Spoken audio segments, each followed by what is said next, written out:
এই লাঠিটা কোন লাঠি? লাঠির ইতিহাস কি?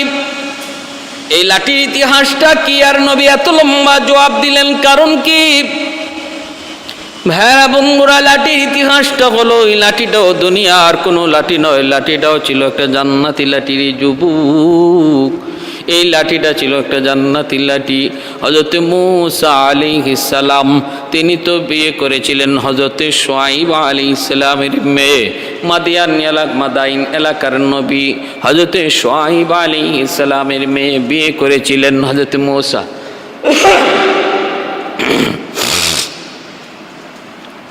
ভাইরা বন্ধুরা, 10 বছর গড় জামাই হযরত মূসা আলাইহিস সালাম 10 বছর শ্বশুর বাড়িতে থাকার পর তিনি যখন স্ত্রী নিয়ে চলে আসবেন আল্লাহর নির্দেশে নিজের এলাকায়, মিশরে যখন চলে আসবেন, তখন শ্বশুর হযরত শুআয়ব আলাইহিস সালাম বলতেছেন, বাবা তোমাকে তো বিয়েতে কিছুই দিতে পারলাম না, দেওয়ার মতো কিছুই তো নাই, কিন্তু তোমাকে একটা জিনিস দিতে চাই। ওই যে দেখো আমার ওই ঘর, ওই ঘরের মধ্যে আছে অনেকগুলি সুন্দর সুন্দর লাঠি।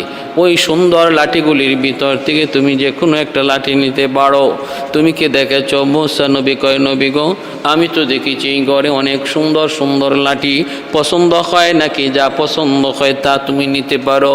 মূসা কালিমুল্লাহ তিনি ওই ঘরের মধ্যে তিনি ঢুকলেন, ঢুইকা দেখেন সুন্দর সুন্দর লাঠি। তাকায়া তাকায়া তিনি দেখতেছেন কোনটা নিবেন কোনটা না। হঠাৎ করে তাকায় দেখেন এত সুন্দর লাঠিগুলার ভিতরে একটা লাঠি আছে আঁকা বাঁকা। আঁকা বাঁকা একটা লাঠি নবী দেখতে পেলেন। আর মূসা কালিমুল্লাহ ভাবতে লাগলেন, এই ঘরের মধ্যে এত সুন্দর লাঠিগুলার ভিতর থেকে এই লাঠিটা এত বাঁকা কেন? কারণ কি? এই লাঠিটা একটু বাঁকা কেন? এত সুন্দর সুন্দর লাঠিগুলোর ভিতরে এই লাঠিটা এত আঁকা বাঁকা এবং কম সুন্দর কেন? এটাকে এখানে রাখা হলো। অবশ্যই কোনো না কোনো একটা হিকমত আছে, কোনো না কোনো একটা রহস্য রয়েছে। রহস্য ছাড়া তো সুন্দর সুন্দর লাঠিগুলোর মধ্যে এই আঁকা বাঁকা একটা অসুন্দর লাঠি রাখার কথা না। আল্লাহর পয়গম্বর মূসা সুন্দর লাঠিগুলা তিনি হাতে নিলেন না, ওই আঁকা বাঁকা লাঠিটাই তিনি হাতের মধ্যে নিয়ে যখন ঘর থেকে বের হলেন, শুআয়ব আলাইহিস সালাম তিনি দেইখা চোখটা বড় বড় হয়ে গেল, চোখ তার কপালে লেগে গেল। আর মনে মনে ভাবতেছেন, হায় রে, আমি যেটা মনে মনে ভাবছিলাম এটাই তো হলো। আমি তো ভাবছিলাম মূসা এমন কোনো কাণ্ড করে বসে কিনা, আমি তো ভাবছিলাম হায় হায় এমনটা করে বসে কিনা, যা ভাবছিলাম মনে মনে তাই তো হলো। শুআয়ব আলাইহিস সালাম ডাক দেয়া বলে, রে মূসা, এত সুন্দর লাঠি থাকতে তুমি কেন এই লাঠিটা হাতে নিয়েছো? আর কি ভালো লাঠি তুমি পাও নাই? এই লাঠি কেন হাতে নিয়েছো? না না ও মূসা, এই লাঠি তোমাকে দেয়া যাবে না, এই লাঠিটা তোমাকে দেয়া যাবে না রে মূসা। এইটার বদলা তুমি একটা না 10টা লইয়া যাও, সুন্দর সুন্দর লাঠিগুলো লইয়া যাও। কিন্তু মূসা কালিমুল্লাহ তিনি বলতেছে, আব্বাজান এত কথা কয়েন না, আপনি কিন্তু বলছেন যেটা পছন্দ হয় সেটাই তুমি লইয়া যাও। বলেন নাই? বলে হ্যাঁ বলছি। তাই বইলে কি তুমি এটা লইয়া যাইবা?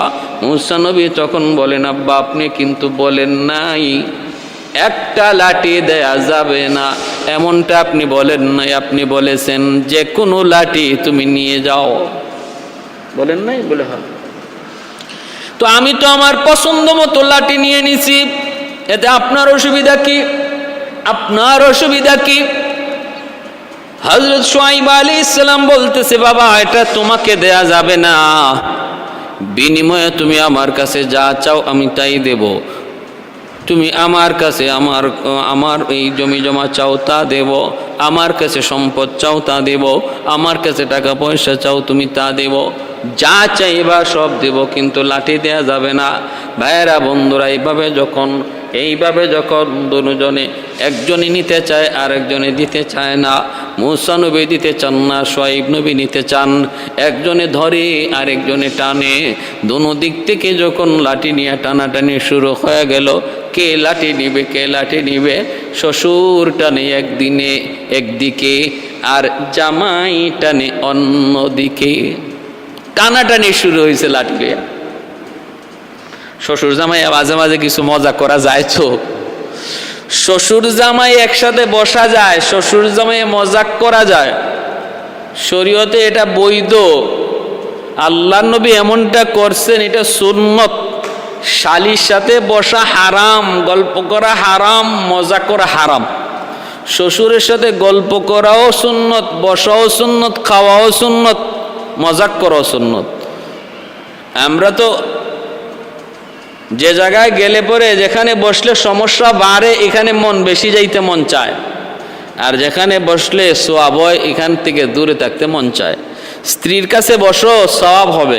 স্ত্রীর সাথে গল্প করো, সওয়াব হবে। স্ত্রীর দিকে মায়ার নজরে তাকাও, সওয়াব হবে। শালীর দিকে তাকাই বা হারাম হবে, কবিরা গুনাহ হবে। হযরত আল্লাহর নবী একটা ঘটনা বলে ফেলি আপনাদেরকে ফাঁকি দিয়া, আমার আপনার নবীর জীবনের একটা ঘটনা। মায়ার নবীর 4 জন খলিফার মধ্যে 2 জন খলিফা ছিলেন। প্রথম 2 জন ছিলেন নবীজির শ্বশুর, আর পরের 2 জন হলেন আল্লাহর নবীর জামাতা। প্রথম 2 জন হযরত আবু বকর রাদিয়াল্লাহু তাআলা আনহু আর হযরত ওমর ফারুক রাদিয়াল্লাহু তাআলা আনহু, 2 জন হলেন আমার নবীর শ্বশুর। আর হযরত পরের 2 জন, আগের 2 জন শ্বশুর, পরের 2 জন ওসমান আর হযরত আলী রাদিয়াল্লাহু তাআলা আনহুমা, তারা 2 জন হলেন নবীজির জামাতা। তো আল্লাহ নবী একদিন খেজুর খাইতে বসছেন সাহাবায়ে কেরামদেরকে নিয়ে।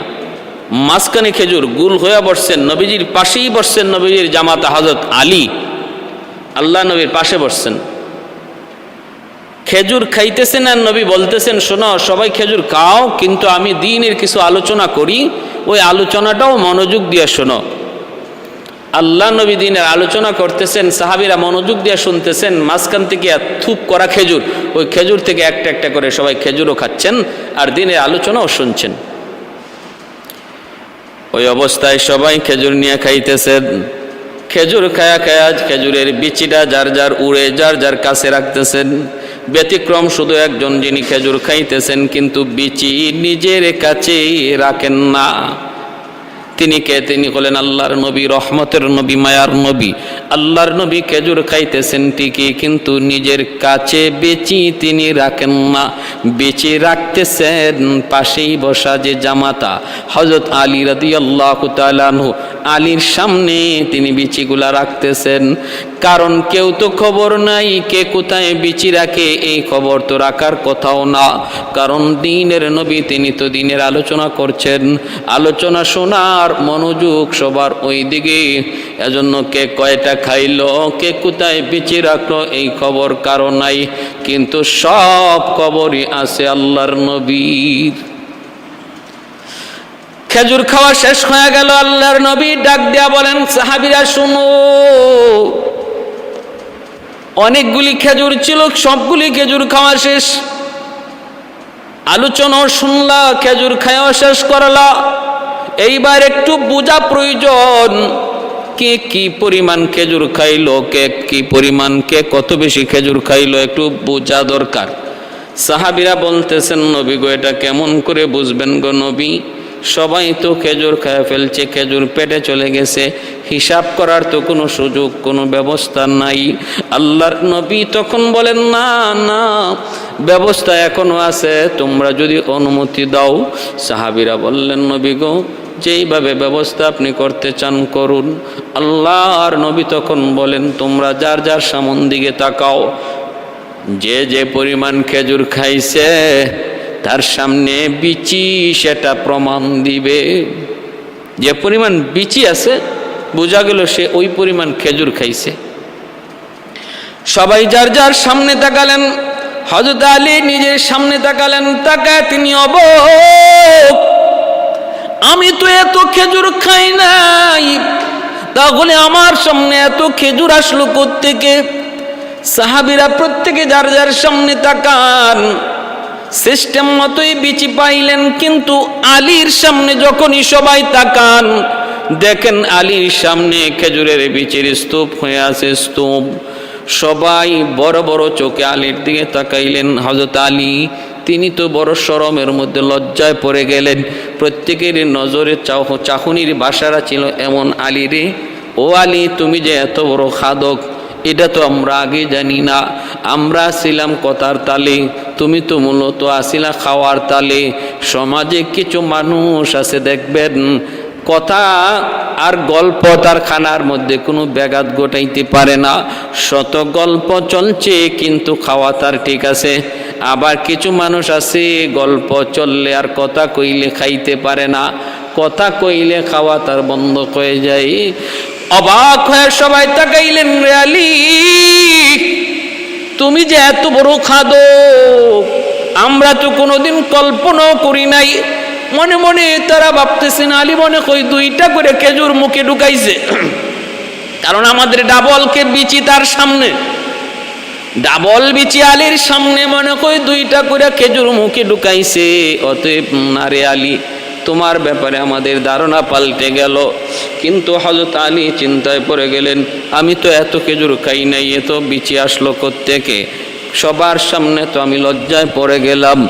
আলী রাদিয়াল্লাহু তাআলা আনহু চিন্তায় পইরা ডাইনে বামে তাকান, হঠাৎ করে নজরে পড়ল আমার মায়ার নবী, রহমতের নবী, যিনি তার শ্বশুরের সামনে খেজুরের বিচি একটাও নাই। হযরত আলী এবার ভাবলেন, বুঝলেন আমার শ্বশুর তো খেজুর খাইছেন, আমি নিজের চোখে দেখছি, তাহলে বিচি রাখলেন কোথায়? ও বুঝেছি, বিচি তিনি নিজের কাছে না রাইখা বেঁচে রাখছেন আমার কাছে, যেন আমি লজ্জায় পড়ি, আমি যেন শরম পাই। মানুষের সামনে, উপস্থিত মানুষের সামনে আমার একটা লজ্জায় ফালানো ছিল। আমার শ্বশুরের মাকসাদ নিজের বিচিটাই আমার সামনে রাখছেন, তাহলে এখন আমি বাঁচবো কেমন করে, মানুষকে বুঝাইব কেমন করে? হযরত আলী রাদিয়াল্লাহু তাআলা আনহু কেমন বুদ্ধিমান ছিলেন, কেমন জ্ঞানী ছিলেন।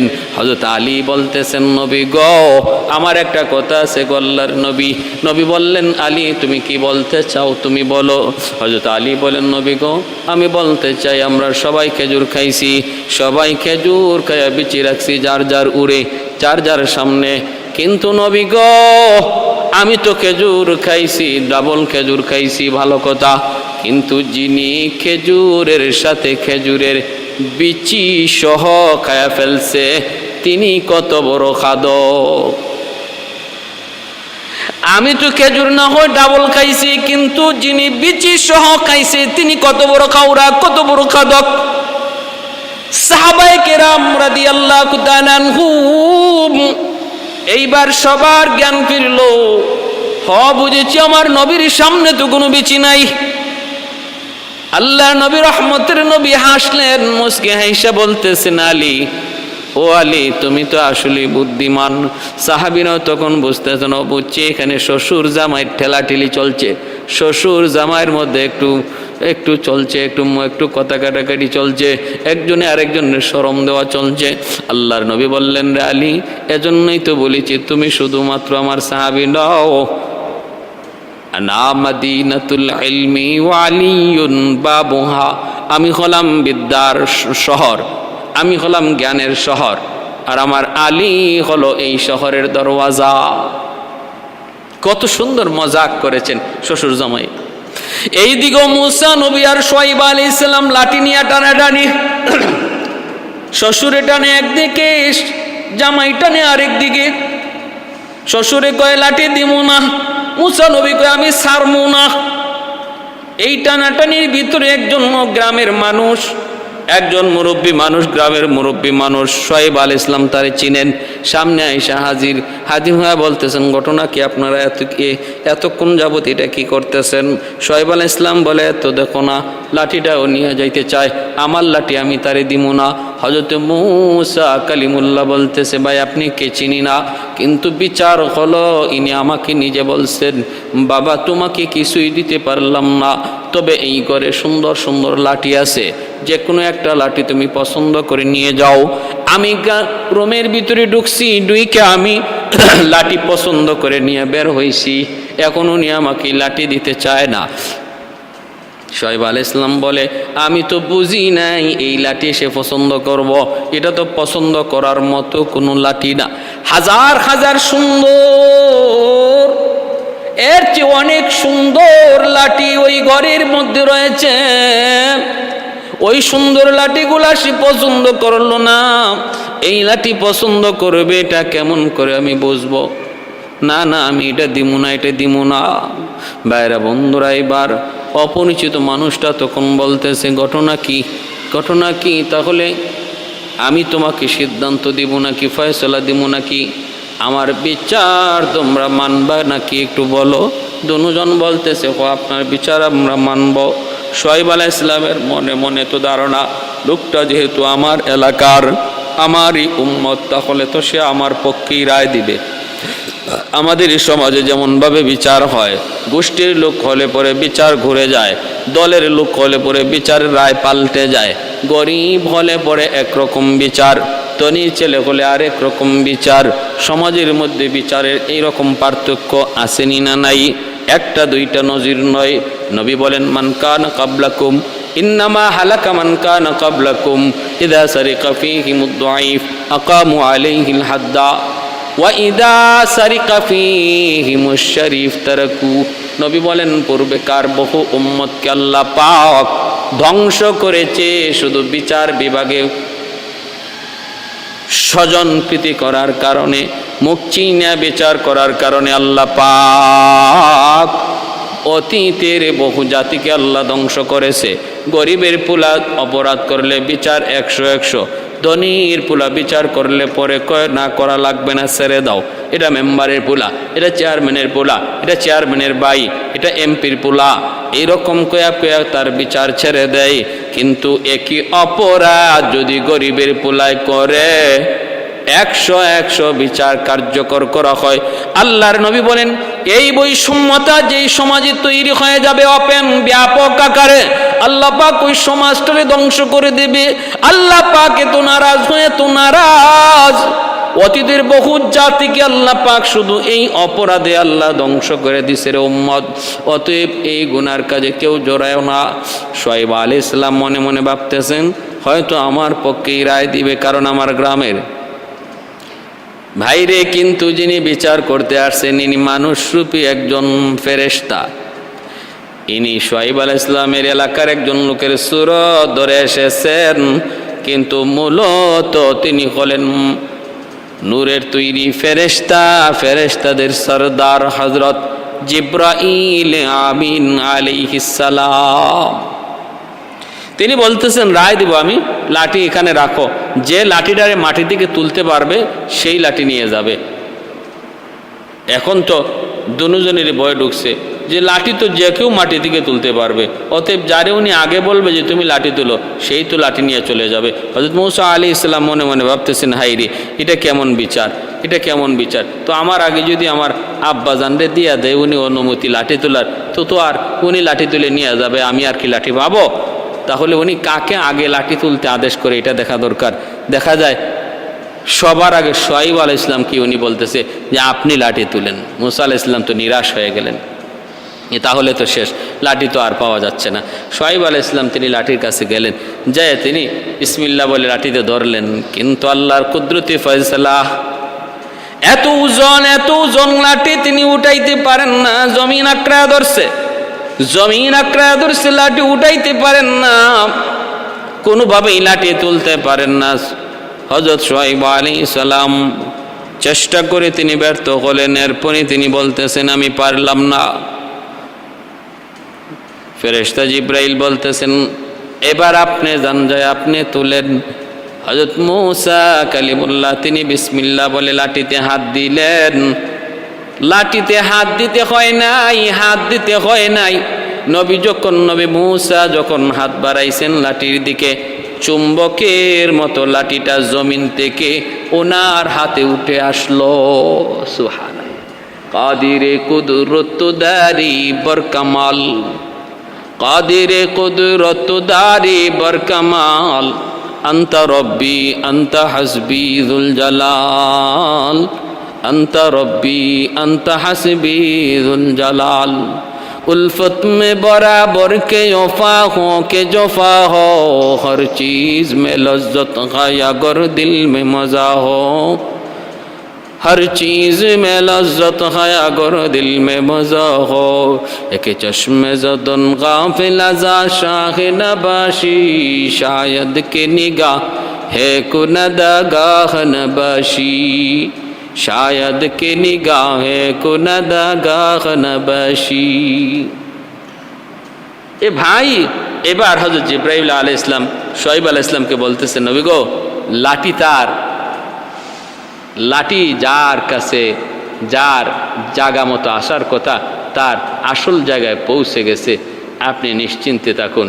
এই লাঠির প্রকৃত হকদার আল্লাহর পয়গম্বর হবেন ইনি মুসা কালিমুল্লাহ। অতএব আপনার টেনশন কিছু নাই, আমি মানুষ নই, আমি জিবরাইল। এই লাঠিটা জান্নাত থেকে কেমন করে আসলো? আদম আলাইহিস সালাম তিনি যখন জমিনে আসলেন, আমাদের মা হাওয়া আলাইহিস সালাম যখন জমিনে আসলেন, সন্তান দিগকে উনি নসিহত করে বলতেছেন, জানো কি আমরা জান্নাতে ছিলাম, জান্নাত থেকে বের হয়ে এসেছি অপরাধ করার কারণে, আল্লাহ পাকের একটা কথা অমান্য করার কারণে। আমরা তো চিরস্থায়ীভাবে জান্নাতে থাকবার লোভে পইরা শয়তানের কথা বিশ্বাস করে ফেলেছিলাম, অপরাধ হয়ে গেছে। আল্লাহ বলেছিলেন, না সাবধান, ওই যে নিষিদ্ধ ফলের কাছেও তোমরা, নিষিদ্ধ গাছের কাছেও তোমরা যেও না। কিন্তু আমরা চলে গেছিলাম, শয়তান বলেছিল এই নিষিদ্ধ গাছের ফল খাইলে আমরা চিরস্থায়ী জান্নাতি হয়ে যাব। চিরস্থায়ী জান্নাতি হওয়ার আশায়, চিরস্থায়ী জান্নাতি হওয়ার আশায় আমরা ওই নিষিদ্ধ গাছের ফল খেয়ে ফেলেছিলাম। এরপরে আল্লাহ নারাজ হয়ে আমাদেরকে জমিনে পাঠিয়ে দিয়েছেন। এইবার ওনার সন্তানেরা কয়, এটা কেমন করে বিশ্বাস করব? আপনারা জান্নাতে ছিলেন, প্রমাণ কি, দলিল কি? দলিল ছাড়া, প্রমাণ ছাড়া আমরা কেমন করে বিশ্বাস করব? এইভাবে যখন সন্তানগুলি তারা দলিল চায়, জান্নাতের প্রমাণ চায়, আল্লাহর পয়গম্বর হযরত আদম আলাইহিস সালাম তখন আল্লাহর কাছে বলেন, মালিক, সন্তানরা তারা জান্নাতের প্রমাণ চায়, দলিল চায়, কিন্তু কেমন করে দলিল দিব গো আল্লাহ? তুমি তো একটা প্রমাণ আর দলিলের ব্যবস্থা করো। আল্লাহ পাক রব্বুল আলামিন তখন জান্নাত থেকে একটা লাঠি তিনি পাঠাইলেন আর বললেন, জিবরাইল, এই লাঠি নিয়ে আমার আদমের কাছে যাও, যা বলো এই লাঠিটা সামনে রাখবে, আর যারাই তোমরা যে জান্নাতি ছিলে অস্বীকার করবে তাদেরকে বলবা তারা যেন লাঠিটা ধরে। লাঠিটা ধরা মাত্রই লাঠি তাদের সমস্ত অন্যায় অপরাধ গুনার কথা অডিও রেকর্ডারের মতো বলে দিবে। কোন রাওয়ায়াতে আসছে ভিডিওর মতো ভাষায় দিবে তার গুনার চিত্র। এ ভাই, হযরত আদম আলাইহিস সালাম, হযরত আদম আলাইহিস সালাম ওই লাঠিটা জিবরাইল মারফতে তিনি জান্নাতে লাঠিটা তিনি পাইলেন। জান্নাত তিনি এবার বলতেছেন, বাবারা, যারা তোমরা সন্দেহ হয় এটা জান্নাতি লাঠি কিনা, ধরো, সাহস থাকলে ধরো। লাঠিতে হাত দিতে যায়, হাত দিতেই দেখা যায় লাঠি তার সমস্ত অপকর্ম আর গুনার কথা একদম অনর্গল বলতে থাকে। তাড়াতাড়ি লাঠিটা ছেড়ে দৌড় দিয়ে চলে আসে। এই জান্নাতি লাঠি হযরত আদম আলাইহিস সালাম তিনি পাইলেন। এরপরে ওনার কাছ থেকে ওনার সন্তান, ওই নবীর কাছ থেকে পরের নবী, ওই নবীর কাছ থেকে পরের নবী, এই নবীর কাছ থেকে পরের নবী, আইতে আইতে ওই জান্নাতি লাঠিটা হযরত শুআয়ব আলাইহিস সালামের কাছে আমানত ছিল, যেন তিনি তার আসল জায়গা, প্রকৃত জায়গায় পৌঁছে দেন। হযরত জিবরাইল আলাইহিস সালাম বলতেছেন, নবী গো, লাঠিটা ছিল আপনার কাছে আমানত, আপনি যেন প্রকৃত জায়গায় পৌঁছে দেন। আপনি ভয় করতেছিলেন আল্লাহর দেওয়া আমানত জায়গা মতো না পৌঁছায়া যদি আমি লাঠি আমার জামাইকে দিয়ে দেই তাহলে কি জবাব আমি আল্লাহর কাছে দেব, এই ছিল আপনার ভয়। কিন্তু আমি জিবরাইল বলতেছি, এটাই হলো, এই জামাই হলো এই লাঠির উপযুক্ত সেই জায়গা, যেই জায়গায় পৌঁছানোর দায়িত্ব আল্লাহ আপনাকে দিয়েছেন। সুবহানাল্লাহ। অতএব আর ভয় কিসের? আল্লাহ বলতেছেন ওমা তিলকা বিয়ামিনিকা ইয়া মূসা, ওমা তিলকা বিয়ামিনিকা ইয়া মূসা ক্বালা হিয়া আসাই আতাওয়াক্কাউ আলাইহা ওয়া আহুশু বিহা আলা গনামি ওয়ালিয়া ফিহা মাআরিবু উখরা। আল্লাহ জিগাইছে এক কথা, মূসা নবী জবাব দিতেছে কত লম্বা। জিগাইছেন আল্লাহ শর্টকাট প্রশ্ন, আর তিনি দেওয়া শুরু করছেন ব্রড আনসার। এজন্যই তো ভাইরা বন্ধুরা, একটা হাদিসের মধ্যে এসেছে আল্লাহর নবী, রহমতের নবী, মায়ার নবী, হাসরের ময়দানে হযরত মূসা আলাইহিস সালাম আমার আপনার নবীকে জিজ্ঞেস করবেন, নবী গো এটা কেমন কথা আপনি কি বলেছেন? উলামা উম্মতি কা আম্বিয়া ইবনি ইসরাঈল, আপনি কি এমন কথা বলেছেন নাকি যে আপনার উম্মতের উলামায়ে কেরাম বনি ইসরাইলের নবীদের সমান? আপনি কি এমন কথা বলেছেন? আল্লাহ নবী বললেন, হ্যাঁ আমি তো এমন কথা বলেছি।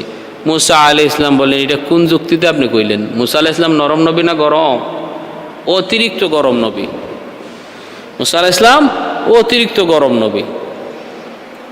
আল্লাহ নবী হযরত মূসা আলাইহিস সালাম আল্লাহ নবীকে আমার আপনার নবীরই জিগান, আপনি কি এমন কথা বলছেন যে আপনার উম্মতের উলামায়ে কেরাম আমাগো বনি ইসরাইলের নবীদের সমান? আল্লাহ নবী বলেন, হ্যাঁ এমন কথা তো বলছি। মূসা নবী কইতে হইলে এটা কোন যুক্তিতে কইলেন? আমার তো বুঝে পড়ে না, উম্মত আবার নবী সমান হয় কেমন করে? আমার আপনার নবী, রহমতের নবী, মায়ার নবী বলেন, যদি আপনার বিশ্বাস না হয় তাহলে একটু টেস্ট করে দেখেন। ওই যে দেখেন আমার উম্মতের একজন আলেম বসা আছে, ইমাম গাজ্জালি রহমতুল্লাহ আলাইহির দিকে আল্লাহর নবী ইশারা করে তিনি দেখাইতেছেন। এই ঘটনাটা স্বপ্নে দেখেছেন আল্লাহর একজন ওলি, বহুত বড় আল্লাহর একজন বুজুর্গ, তিনি স্বপ্নে দেখে এই বিবরণটা পেশ করেছেন। ভাইরা বন্ধুরা, আল্লাহর নবী, রহমতের নবী, মায়ার নবী, রহমতের নবী, মায়ার নবীর দিকে নবী ইমাম গাজ্জালি রহমতুল্লাহ আলাইহির দিকে ইশারা করে বলতেছেন, তারে একটু জিজ্ঞেস করেন, তারে একটু জিজ্ঞেস করেন। ইমাম গাজ্জালি রহমতুল্লাহ আলাইহির কাছে যখনই হযরত মূসা আলাইহিস সালাম প্রশ্ন করলেন, এ মিয়া তোমার নাম কি? কি তোমার নাম? কারণ একটু গুসা আছে তো, রাগান্বিত সুরেই জিজ্ঞেস করছেন, গুসার আগারে জিজ্ঞেস করছেন, নাম কি তোমার? ইমাম গাজ্জালি রহমতুল্লাহ আলাইহি তখন তিনি তার নাম, বাবার নাম, দাদার নাম, দাদার বাপের নাম, তার বাপের নাম, তার বাপের নাম, তার বাপের নাম বলতে বলতে আর থামে না ইমাম গাজ্জালি, আর তিনি থামেন না, বলতে বলতে অমুকের বাপ অমুক, অমুকের বাপ অমুক, অমুকের বাপ অমুক, বলতে বলতে একদম আদম আলাইহিস সালাম পর্যন্ত চলে গেলেন। ফাহিদা মূসা নবীর নামও পেয়ে যায়। মূসা আলাইহিস সালাম অবাক হয়ে গেলেন, অবাক, কি ব্যাপার, ঘটনা কি? এটা মানুষ না আর কিছু, কেমন করে এতগুলি নাম মুখস্থ রাখলো? এইবার মূসা আলাইহিস সালাম বলতেছেন, এ মিয়া তোমাকে আমি এত লম্বা জবাব দিতে বলি নাই, আমি তোমাকে প্রশ্ন করেছিলাম তুমি তোমার নামটা বলবা, কেন তুমি এত লম্বা জবাব দিয়েছিল? আমি তো শুধু নাম জানতে চাই। এইবার ইমাম গাজ্জালি রহমতুল্লাহ আলাইহি তখন বলতেছেন, ও আল্লাহর পয়গম্বর, আমারও একটা প্রশ্ন আছে। বলে, কি প্রশ্ন? আল্লাহ আপনাকে একটা প্রশ্ন করেছিল, একটা প্রশ্ন, সেই প্রশ্নটা হলো ওমা তিলকা বিয়ামিনিকা ইয়া মূসা, ও মূসা তোমার ডান হাতে এটা কি? আপনি শুধু বলবেন ক্বালা হিয়া আসাই, এটা আমার লাঠি। কিন্তু এরপরে এত লম্বা জবাব কেন দিলেন?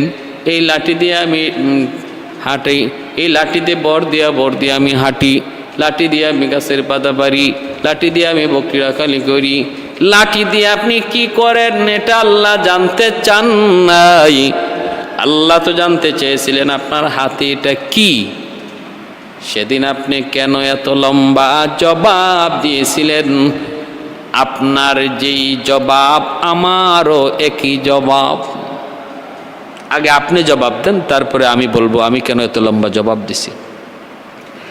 মুসা আলাইহিস সালাম বলতেছে, বাপরি বাপ, কই কি, ই তো জেনতেন কোনো সাধারণ পাবলিক না, আমারে প্রশ্ন করে বসছে।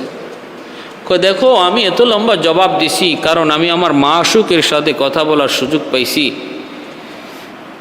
কেউ তার মাশুকের সাথে কথা বলার সুযোগ পাইলে অল্প কথায় ছাড়ে না, একটু লম্বা করে কথা বলতে মন চায়, ঠিক না? দেখুন মহব্বতের মানুষ ফোন দিলে এক কথায় মোবাইল সারা হয় না, কথা খালি বাড়তেই থাকে। কি দিয়ে খাইছো, ফুডি মাছ না হোল মাছ না শিং মাছ না রুই মাছ, খাডা গলাত লাগছে নি না লাগছে না, পানি কয়বার খাইছো, হ্যাঁ ডাইল আসিল নি না আসিল না, এ কত রকমের কথা। রাত বাজে 2টা এখনো মোবাইল কান থেকে সরে না, টুক টুক টুক টুক টুক টুক করে লেবের নিচে ডুইকে কথা চলছে। কিন্তু নিজের স্ত্রীর সাথে কথা বলতে গেলেই দেখা যায় আবার 2 কথায় কথা শেষ, 2টা ধমক দিয়ে কথা শেষ। কি দরকার, পেঁয়াজ, ঠিক আছে আনবো, শেষ, আর বাড়তি কোনো কথা নাই। এজন্য মহব্বতের মানুষের সাথে কথা বলতে, কথা বাড়াইয়া বলতে মন চায়, এটা মানুষের ফিতরাতান। হযরতে মুসা আলাইহিস সালাম বলতেছেন, দেখো আমি আমার আল্লাহর সাথে, আমি আমার মাশুকের সাথে কথা বলার সুযোগ পেয়েছি, এজন্য কম কথায় আমার মন ভরল না, আমি একটু লম্বা জবাব দিলাম। ইমাম গাজ্জালী রহমাতুল্লাহি আলাইহি বলতেছেন, ও আল্লাহর পয়গম্বর, আপনি যেমন আল্লাহ পাকের সাথে কথা বলাকে একটা নিয়ামত মনে করেছেন, গনিমত মনে করেছেন, সুবর্ণ সুযোগ মনে কইরা কথাটা লম্বা করেছেন, নিজেরে ভাগ্যবান করে নিছেন। আজ আমিও একজন জলিলুল কদর পয়গম্বর, বনি ইসরাইলের এত বড় নবী মুসা কালিমুল্লাহ, যার নাম শুনেছি, দীর্ঘদিন দীর্ঘ টাইম যিনি আল্লাহর সাথে কথা বলেছেন, যার উপাধি ছিল কালিমুল্লাহ, জমিনে বৈশা যিনি আল্লাহর সাথে কথা বলতেন, সেই মুসা কালিমুল্লাহর সাথে আমার কথা বলার সুযোগ হয়েছে। এজন্য এক কথায় জবাব দিতে আমার মন ভরল না, আমিও এই সুযোগটারে সুবর্ণ সুযোগ মনে কইরা একটু লম্বা জবাব দিলাম মন ভরার জন্য। এইবার মুসা আলাইহিস সালাম বুঝতে পারলেন, উলামা উম্মতি কা আম্বিয়া বনি ইসরাঈল, এই কথার কি রহস্য। এজন্য ভাইরা বন্ধুরা বলতেছিলাম, আল্লাহর নবী মুসা কালিমুল্লাহকে আল্লাহ জিজ্ঞেস করেন, ওয়ামা তিলকা বিয়ামিনিকা ইয়া মুসা, ও মুসা এটা হাতে ডান হাতে এটা কি? তিনি বলতেছেন, এটা আমার লাঠি। এটা কোন লাঠি? শুআয়ব আলাইহিস সালাম শ্বশুর তাকে যে লাঠিটা দিয়েছিলেন, এই লাঠিটা নিয়ে তিনি তার পরিবার নিয়ে নিজের দেশে আসবেন। রাস্তার মধ্যে তারা একটু অবস্থান করলেন, খাদেমও রয়েছে, প্রচণ্ড শীত, আবার বৃষ্টি পড়তেছে, প্রচণ্ড ঠান্ডা, একটু পানির একটু আগুনের প্রয়োজন।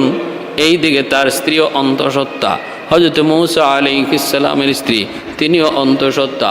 শুআয়ব আলাইহিস সালামের 2 মেয়ের বড় মেয়ে, কারণ এই 2 মেয়ের বড় মেয়ে, তিনি আল্লাহ হযরত মুসা আলাইহিস সালামের ব্যাপারে বাবার কাছে সার্টিফিকেট দিয়েছিলেন, বাবা গো, একটা যুবক আজ আমাদেরকে পানি পান করায়া দিছে, আমাদের উটগুলিকে সে এরকম কুয়া থেকে পানি পান করায়া দিছে, যেই কুয়াটা থেকে বালতি উঠানো 40 জন পুরুষের প্রয়োজন, ওই কুয়া থেকে সে একাই বালতিটা উঠাইয়া আমাদের উটগুলিকে পানি পান করায় সে আগে ভাগে বিদায় দিছি। এজন্য আমরা আজকে আগে চলে এসেছি। বাবা, আপনি ওই যুবকটারে আমাদের বাড়িতে আইনা কাজের জন্য রাখতে পারেন। সে বড় বিশ্বস্ত, সে বড় শক্তিশালী, সে বড় শক্তিবান। কারণ মুসা আলাইহিস সালাম তিনি একবারও তাদের দিকে নজর করে তাকান নাই।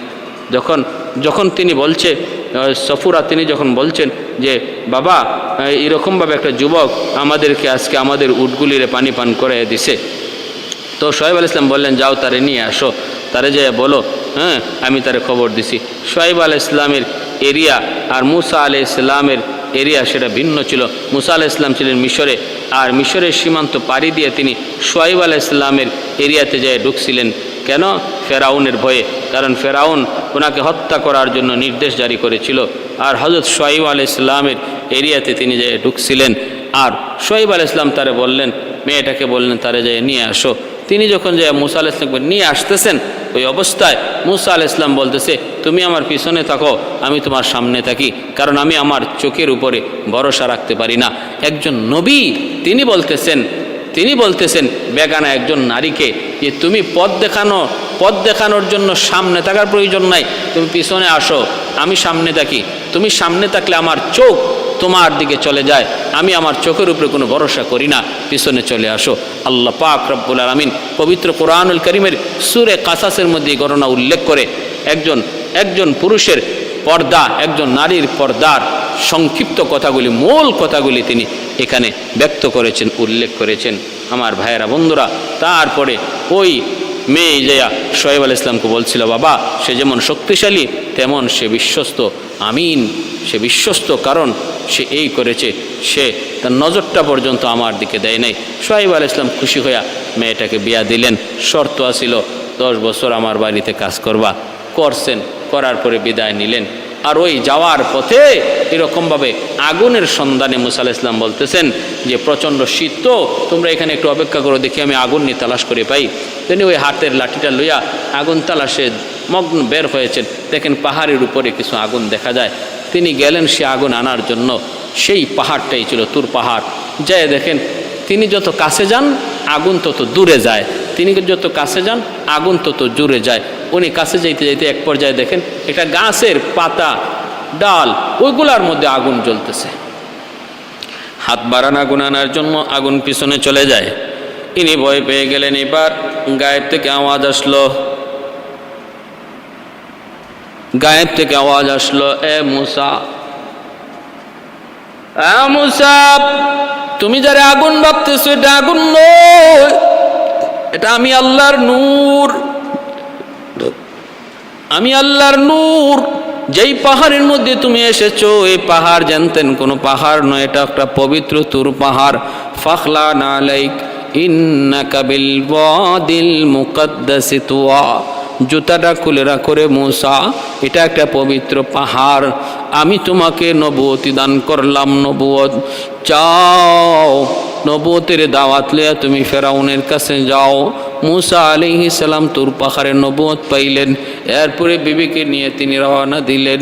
বিবিকে ওইখানে রাইখা তিনি তখন ফেরাউনের দরবারে দাওয়াত নেওয়ার জন্য ভাই হারুনকে আল্লাহর কাছে চাইলেন, আল্লাহ আমার ভাই হারুনকে আমার সাথে দিয়ে দাও, কারণ সে সুস্পষ্ট, কথাদার সুন্দর, ভাষার মধ্যে কোনো বেজাল নাই। মুসা নবী তার কথার মধ্যে কিছুটা বাস্তব টুট। ওই যে শিশুকালে ফেরাউন পরীক্ষা করছিল চটটা বুজ্জা মারছে না বুজ্জা মারছে, আর এতে করে একটা আগুনের আংরা মুখে দিছিলেন, টুটটা পুড়ে গেছিল অগ্রভাগ, কথা বাস্তব। এজন্য হারুন আলাইহিস সালামকে ইনি চাইলেন আর বললেন, হুয়া আফসাহু মিন্নি, আল্লাহ আমার ভাইয়ের কথা সুস্পষ্ট, তারে আমার সাথে দিয়ে দাও। তিনি গেলেন ফেরাউনের দরবারে, গিয়া দাওয়াত দিলেন। ফেরাউন দলে বলে ওনার বিরোধী হইয়া হত্যা করার জন্য মুসা আলাইহিস সালামের পিছনের লোক ধরল। মুসা আলাইহিস সালাম রাতের অন্ধকারে বনী ইসরাঈলদেরকে নিয়ে পার হয়ে যাইতেছেন, হ্যাঁ, আর পিছন দিকে ফেরাউনের বাহিনী ওনাকে ধাওয়া করলো। ভাইরা বন্ধুরা, এবার ওই যে লোহিত সাগরের পারে এসে তিনি থেমে গেলেন। পিছন দিকে ফেরাউনের বাহিনী আসতেছে, আর মুসা আলাইহিস সালাম তিনিও সাগরের পারে তার উম্মত বনী ইসরাঈলদেরকে নিয়া। একদিকে সাগর আর একদিকে দুশ্মন, পিছন দিকে দুশ্মন, সামন দিকে সাগর। কি করবেন? সামনে গেলে সাগরে ঝাঁপ দিতে হয়, পিছন দিকে দুশ্মনের আক্রমণ। মুসা আলাইহিস সালামের সম্প্রদায় বনী ইসরাঈল কয়, মুসা এখন কি করব আমরা? এখন কি করবো? দুশমনের হাতে কল্লা দিতে হবে, নতুবা সাগরে ঝাঁপ দিতে হবে। আল্লাহ পাক রব্বুল আলামিনের কাছে মুসা আলাইহিস সালাম তখন সাহায্য চাইলেন, মালিক কি করব? আল্লাহ বলতেছেন, মুসা হাতের লাঠি কই? এই লাঠি তো আজকের দিনের জন্যই, লাঠি কোন দিনের লাগি? লাঠি তো আজকের লাগি। জমে সাগরে বাড়ি দাও, আঘাত করো। এই লাঠি দিয়ে সাগরে আঘাত করা মাত্রই 12টা রাস্তা আল্লাহ করে দিলেন। সুবহানাল্লাহ। বনি ইসরাইলের 12টা গোত্র ছিল, এই 12 গোত্র 12 রাস্তা দিয়ে নদী পার হয়ে গেল। 12টা গোত্র 12টা রাস্তা দিয়ে নদী পার হয়ে গেল। ভাইরা বন্ধুরা, মুসা আলাইহিস সালাম তিনি তো দলে বলে তারা নদী পার হয়ে গেলেন। এইদিকে ফেরাউন তার বাহিনী নিয়ে যখন নদীর পারে আসলো, আইসা এসে তো অবাক কাণ্ড, কি ব্যাপারে তো সুন্দর রাস্তা, রেডিমেড রাস্তা হয়ে আছে, এখন কেমন করে পাড়ি দিব আমরা? এরা যেভাবে পার হইছে আমরা এভাবে পার হইব? ফেরাউনের ঘোড়া নামতে চায় না, কারণ ঘোড়া হাইওয়ান হলো, বুঝে গেছে রে ফেরাউন এটা মুসার জন্য রাস্তা, তোর জন্য কবর, তোর জন্য কবর, তুই বুঝলি না। ঘোড়াটা নামতে চায় না, ফেরাউন পিটায় পিটায় ঘোড়াটারে নামাইছে। মাঝখানে যাওয়া মাত্রই আল্লাহ পাক কয়, সাগরের পানি, নদীর পানি শুন, কার হুকুমে তুমি চলো? কয় মালিক তোমার হুকুমে। তাহলে আর দেরি করে লাভ নাই, ফেরাউনের বাহিনী সহ তারে তোমরা নদীতে কবর দিয়ে দাও। দুদিকের পানি পাহাড়ের মতো যেটা শক্ত হয়ে রয়েছিল রাস্তা বানায়া, এই পানি মুহূর্তের ভিতরে আবার একসাথে জমা হয়ে গেল। সৈন্য সামন্ত সব পানির নিচে সলিল সমাধি হয়ে গেল। ভাইরা যখনই ফেরাউন পানিতে চুবানি খায় তখন কিন্তু কইছিল হায়রি আমি তো মুসার খুদার উপরে ঈমান আনলাম, মুসার খুদার উপরে ঈমান আনলাম। এই কথা যতবারই কয়, কিন্তু জিব্রাইল আমিন তার ওই কাগজটা মুখের মধ্যে তখন চুবানি দিয়ে ডুবায়। জিব্রাইল আমিন তারে চুবানি দেয় আর ওই কাগজটা তারে দেখায়, কয় তুই নিজেই দেখ কি লেখছিলি। কারণ একদিন জিব্রাইল আমিন তার রাজ দরবারে মানুষের সুরত ধরে আইসা বলছিলেন, বাদশা যাব না, কোনো গোলাম যদি মুনিবের অবাধ্য হয় তাহলে তার কি শাস্তি হওয়া উচিত? ফেরাউন কয় তারে নদীতে চুবায়া মারা উচিত। কয় কাগজের মধ্যে লিখে দেন। ফেরাউন লিখে স্বাক্ষর করছে। যেদিন সাগরের মধ্যে চুবানি খায়া মরতেছে ওই দিন কয় আমি মুসার খুদার উপরে ঈমান আনলাম। আল্লাহ পাক কয় না, এই টাইমে তওবা কবুল হয় না। তওবা কবুলেরও একটা টাইম আছে, ঈমান গ্রহণ করারও একটা টাইম আছে। মরণের সময়, সক্রাত শুরু হওয়ার সময় যদি কেউ তওবা করে, তওবা কবুল হয় না। তওবা কবুল হয় সক্রাত শুরু হওয়ার আগে। তোর তো এখন সক্রাত শুরু হয়েছে, এখন ঈমানের কোনো মূল্য নাই। জিব্রাইল আমিন পানিতে চুবানি দেন। ফেরাউন কয় আমারে মারবা তো মারবা, আর কোনো পদ্ধতিতে মারলে তো পারতা, এভাবে কেন পানিতে চুবাইয়া মারো কেন? জিব্রাইল আমিন তখন কাগজটা দইরা দেখান, কয় দেখ তুই নিজে লেখছিলি, যেই গোলাম তার মালিকের অবাধ্য হয় তার কি শাস্তি হওয়া উচিত? পানিতে চুবাইয়া মারা। এটা তোর আদেশ, এটা তোরই নির্দেশ, স্বাক্ষর তোর রয়েছে, এজন্য তোর মৃত্যুটাও হবে পানিতে চুবাইয়া। এই সেই লাঠি, যেই লাঠি দ্বারা হযরত মুসা আলাইহিস সালাম সাগর পাড়ি দিয়েছিলেন, 12টা রাস্তা হয়েছিল। যেই লাঠিটা তিনি ফেরাউনের রাজ দরবারে রাখছিলেন, আর ফেরাউন সমস্ত জাদুকরকে হাজির করছিল।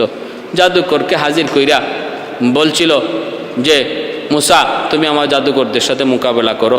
মুসা আলাইহিস সালাম বলেন ঠিক আছে, তোমাদের যা আছে দেখাইবার দেখাও। ওরা হাতের রশিগুলা ফালাইছে, সবগুলা রশি সাপ হইয়া নাচানাচি করতেছে। আল্লাহ পাক রাব্বুল আলামিন কয় মুসা তোমার হাতের লাঠি ফালাইয়া দাও, ভয় পাওয়ার কিছু নাই। মুসা আলাইহিস সালাম হাতের লাঠি ফালাইয়া দিয়েছেন, সাথে সাথে হয়ে গেছে বিশাল বড় অজগর সাপ। অজগর সাপ ওই হালে হা করছে, চুম্বকের মতো ওই জাদুঘরদের ছোট ছোট সাপগুলি ওই অজগর সাপের পেটের মধ্যে ঢুকতে লাগলো। মুহূর্তের ভিতরে সবগুলি জাদুকর কালেমার পরে মুসলমান হয়, কিন্তু ফেরাউনের কপালে ঈমান নাই। ফেরাউন মুসলমান হয় না, জাদুকররা ঈমানদার হয়ে যায়। এই সাধারণ কোনো মানুষের পক্ষে এত বড় জাদু দেখানো সম্ভব না। অতএব মুসা আল্লাহর পয়গম্বর। এই লাঠি বর্তমানে কোথায় আছে, কোন অবস্থায় আছে, এটা কেউ জানে না। ইতিহাস এবং কোরআন হাদিস এই ব্যাপারে সম্পূর্ণ নীরব। এর কোনো তথ্য নাই, কোনো তথ্য পাওয়া যায় না কোথায় আছে, কোন জায়গায় আছে। হযরত মুসা আলাইহিস সালামের কবরস্থানটা কোথায় কোন জায়গায় এটাও ইহুদিরা সঠিকভাবে জানে না। এক রিওয়ায়াতে এসেছে হযরত মুসা আলাইহিস সালাম তিনি মৌতের সময় মালাকুল মৌত আজরাইলের সাথে যখন অপ্রীতিকর একটা ঘটনা ঘটে গেল, আজরাইল আলাইহিস সালাম অসুস্থ অবস্থা আল্লাহর কাছে গেলেন। আল্লাহ পাক তখন জানতে চাইলেন, মুসা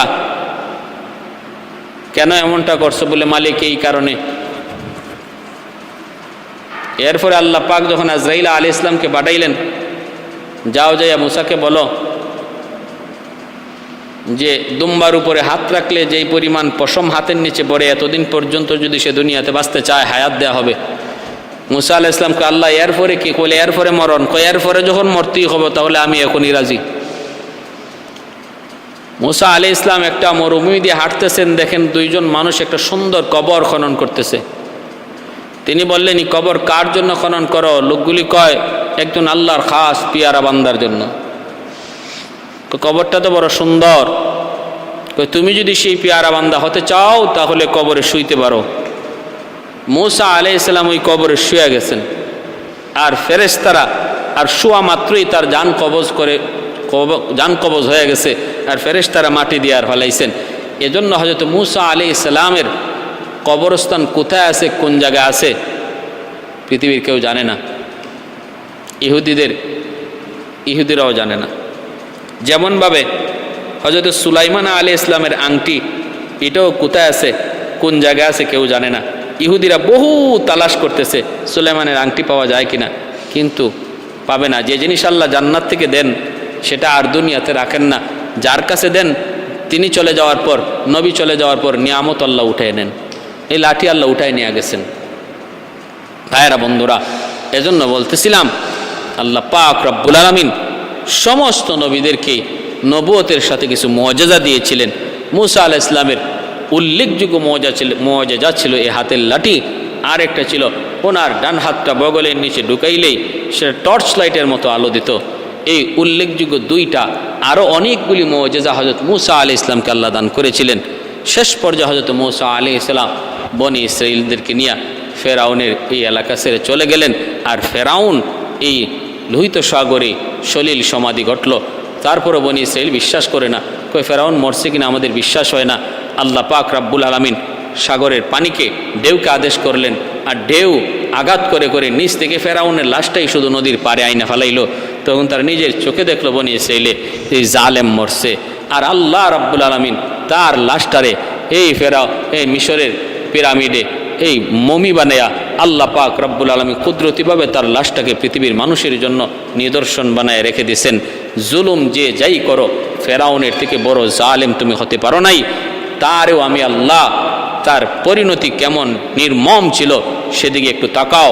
অতএব নিজের অহংকারের উপরে কখনো ভরসা করে আমি আল্লাহর ধরা থেকে বাঁচার কল্পনার স্বপ্ন দেখে কোনো লাভ নাই। ফেরাউন আমার ধরা থেকে বাঁচতে পারে নাই, নমরুদ আমার ধরা থেকে বাঁচতে পারে নাই, সাদ্দাত কারুন আমি আল্লাহর ধরা থেকে বাঁচতে পারে নাই। অতএব কোনো জালেম আমার ধরা থেকে বাঁচবে না। আল্লাহ তার দেহটাকে নিদর্শন বানায় রাখছেন।